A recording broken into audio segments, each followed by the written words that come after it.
Wani bolia.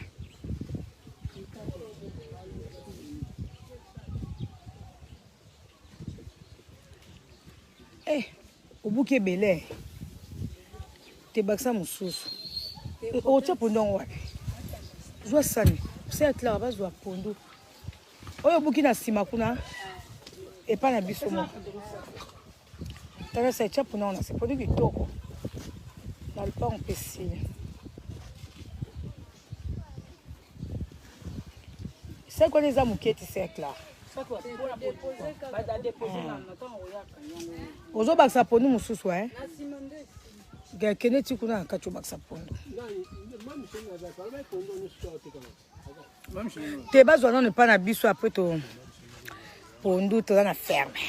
Na la sabino. Pondo babukelinga pondo. Na ye musala. Na ye ta l'évolution musala. Moi babukelinga pondo hein. Shalom, shalom, bonjour ma famille. Toujours la musala.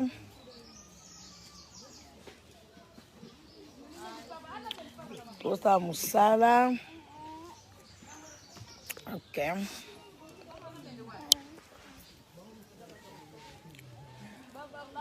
Ok. Bobengi Fabrice Wani.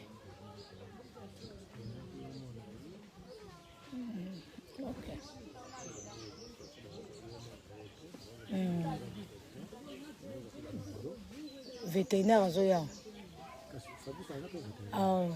Tenga lingi vétérinaire ouais. Ouais, bison sous atala. Maman t'étais pas Zoya boisa na rendez-vous na.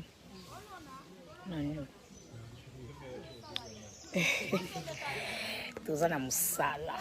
Shalom, shalom, shalom, shalom, shalom, shalom. Hakim.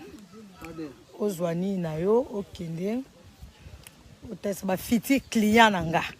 Ba fiti client o bano ya osombela nga ba mbisi, bano ya osombela nga ba ngulu, bano ya osombela nga ba ndunda. Hein? Ba mona déjà que ça va. OK. Na pesio ngana va na OK. Junior Tunga. Junior Tunga. Kalate na no bibisa ba mbisi oyo linga wana. Hein? Na ba pilipili nazo sabo po na publicité na ngai. Pour la publicité na ngai donc oya kolinga kolia ndunda, alinga kolia pondu, alinga kolia épinard, oya kolinga kolia kovi, cola green, ngai ni susu to lona. Concombre, courgette, hein? Donc aubergine. Donc voilà, tout ça la ferme. Bonjour ma famille. Et c'est on a bino batunyon so zo sepela kolanda mama Sylvie ba o bazo sepela na bango te nzambe pa pambola bango kaka tozo sala boye kaka pour la ko encourager bandeko basi surtout pour la kotesa ke musala mabeleza malao mingi na bimaki depuis tongo na lambeli ya Noël na nte nazo sala parcours ya misala donc pour na ba soki misala ezoke malamu alors voilà pondu o pena babukelinga awa. Oye zaki na lupangu kuna na sina silisi. Siko na eko zwa oya awa.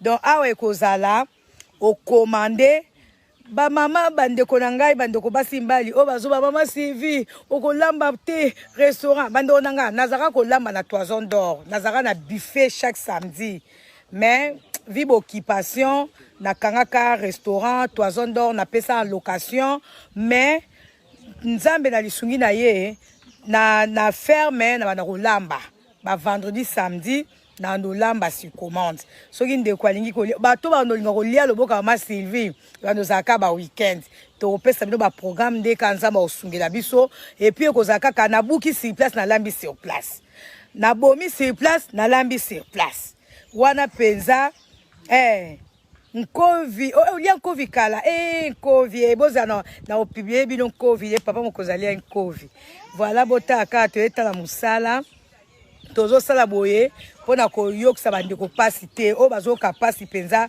nzambe akela ko sunga mitema na bino tozo sala boye surtout pona ko encourager ba mama ngana lingi kaka ba mama fo lona mama to lati bijou ato lati saka cher ato zo tamala mutuka cher il faut ko lona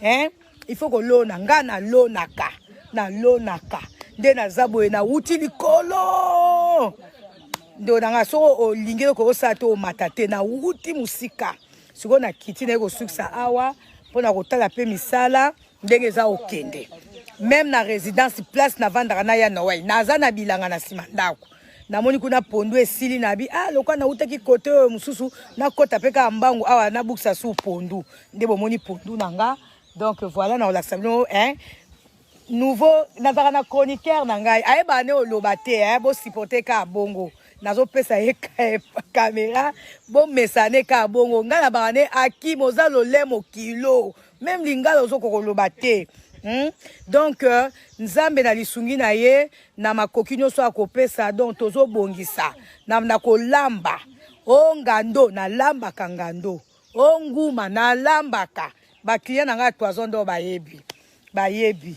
donc o pondu ya mai o pondu bacha musaka o